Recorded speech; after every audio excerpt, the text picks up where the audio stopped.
ট্রাম্পের ভয়ে থরহরিকম্প ভারত, চীন, রাশিয়া। ঘুম উড়েছে তিন দেশের। ট্রাম্পের শুল্ক বোঝার কাছে শেষমেশ নতি স্বীকার করতেই হলো এই তিন শক্তিধর দেশকে। অবশেষে জয় হলো মার্কিন প্রেসিডেন্টের। ছবিটা এমন হতেই পারত, এমনই স্বপ্ন দেখেছিলেন ডোনাল্ড ট্রাম্প। কিন্তু ঘুম ভাঙতেই কোথায় নতি স্বীকার? কেউ নতি স্বীকার করেননি ওই শুল্কের চাপের কাছে। উল্টে বারবার মুখ ঝামটা খেতে হচ্ছে বেচারি ট্রাম্পকে। একদিকে নোবেল গেছে হাতছাড়া হয়ে, আর অন্যদিকে এত মুখ ঝামটানি কি আর সহ্য হয় বলুন তো? তবে প্রশ্ন হলো, ভয় দেখিয়ে অনেককে দমানো গেলেও সবাইকে কি আর ওই ভয় দেখিয়ে দমন করা যায়?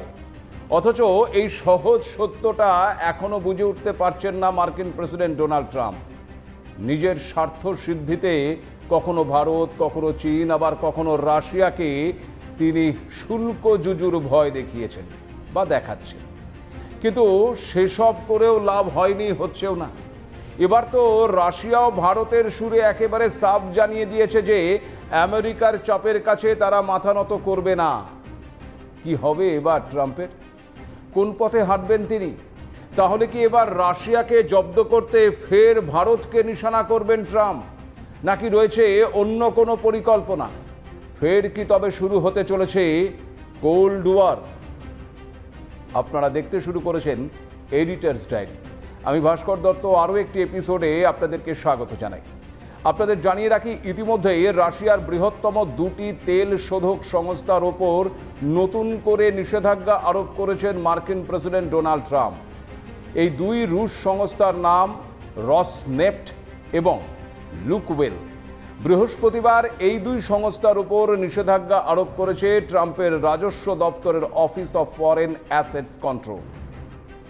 যদিও এমন কিছু যে ঘটতে চলেছে তার একটা আভাস পাওয়া গিয়েছিল গত বুধবার থেকে, যখন ওই বুদাপেস্টে রুশ প্রেসিডেন্ট ভ্লাদিমির পুতিনের সঙ্গে প্রস্তাবিত মুখোমুখি বৈঠক অনির্দিষ্টকালের জন্য পিছিয়ে দেওয়ার কথা জানিয়েছিলেন ট্রাম্প। আর তারপরেই এই দুই রুশ সংস্থার উপর নিষেধাজ্ঞার কোপ। আমেরিকার দাবি, ইউক্রেনের বিরুদ্ধে যুদ্ধে তেল বিক্রির টাকাই নাকি ব্যবহার করছে ওই রাশিয়া। ট্রাম্পের এই বিষয়ে বক্তব্য, ইউক্রেনের সঙ্গে শান্তি চুক্তি করার বিষয়ে আদৌ আগ্রহী নন রাশিয়ার প্রেসিডেন্ট ভ্লাদিমির পুতিন। আর পুতিনের সঙ্গে ট্রাম্পের আলোচনা ভালোভাবে হলেও তা নাকি ফলপ্রসূ হয় না। তাই নাকি অনেক দিন অপেক্ষা করার পরেই এমন শাস্তিমূলক পদক্ষেপ নিয়েছেন ট্রাম্প। তবে শুধু ট্রাম্প নন, এ বিষয়ে মার্কিন ট্রেজারির সেক্রেটারি স্কট বেসেন্টও জানিয়েছেন, ইউক্রেনের সঙ্গে অর্থহীন যুদ্ধ বন্ধ করতে অস্বীকার করেছেন পুতিন। আর সে কারণেই দুটি রুশ তেল সংস্থার ওপর নিষেধাজ্ঞা চাপানো হয়েছে, যারা মূলত ওই ক্রেমলিনকে যুদ্ধের মূলধন যোগায়। কারণ এবার নাকি যুদ্ধ বন্ধ করার সময় এসেছে। মোদ্দা কথা হলো, হোয়াইট হাউসের মতে ট্রাম্পের এই পদক্ষেপের ফলে রাশিয়া ইউক্রেন যুদ্ধ থেমে যাবে বা যুদ্ধবিরতিতে রাজি হবে রাশিয়া। দ্বিতীয় দফায় ক্ষমতায় আসার পর এই প্রথম সরাসরি কোনো রুশ সংস্থার উপর নিষেধাজ্ঞা জারি করল ট্রাম্প সরকার। বলা হয়েছে 21শে নভেম্বরের পর ওই দুই সংস্থার সঙ্গে কোনো রকম কোনো লেনদেন করা যাবে না। অবশ্য পুতিনের ওপর চাপ বাড়িয়ে গত বৃহস্পতিবারই সার্বিকভাবে রাশিয়ার উপর অর্থনৈতিক এবং নানান বিষয়ে নিষেধাজ্ঞার কথা জানিয়ে দিয়েছে আবার ইউরোপীয় ইউনিয়ন কর্তৃপক্ষ। এই নিষেধাজ্ঞার আওতায় রয়েছে রুশ জ্বালানি কেনার ওই বিধিনিষেধ। এছাড়াও রয়েছে রুশ দূতাবাসের কর্মীদের ইউরোপের 27টি দেশে চলাফেরার নিয়ন্ত্রণ সহ একাধিক পদক্ষেপ। তবে এখন যে প্রশ্নটা উকে দিচ্ছে তা হলো, হঠাৎ এই দুই রুশ সংস্থার উপরে নিষেধাজ্ঞার কোপ কেন?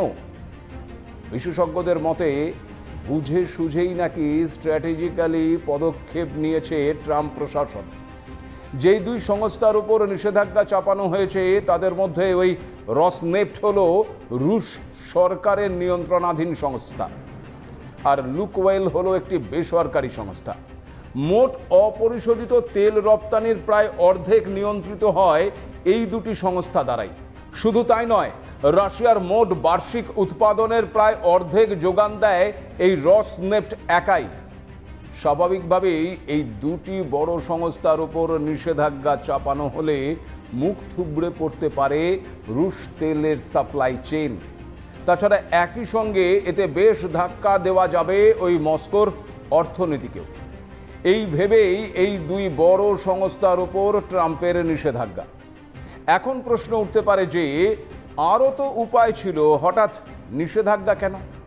আসলে ট্রাম্প ভেবেছিলেন গাজার শান্তি চুক্তির মতন রাশিয়া ইউক্রেনের ক্ষেত্রেও তেমনটাই হবে, কিন্তু সেগুড়ে যে বালি।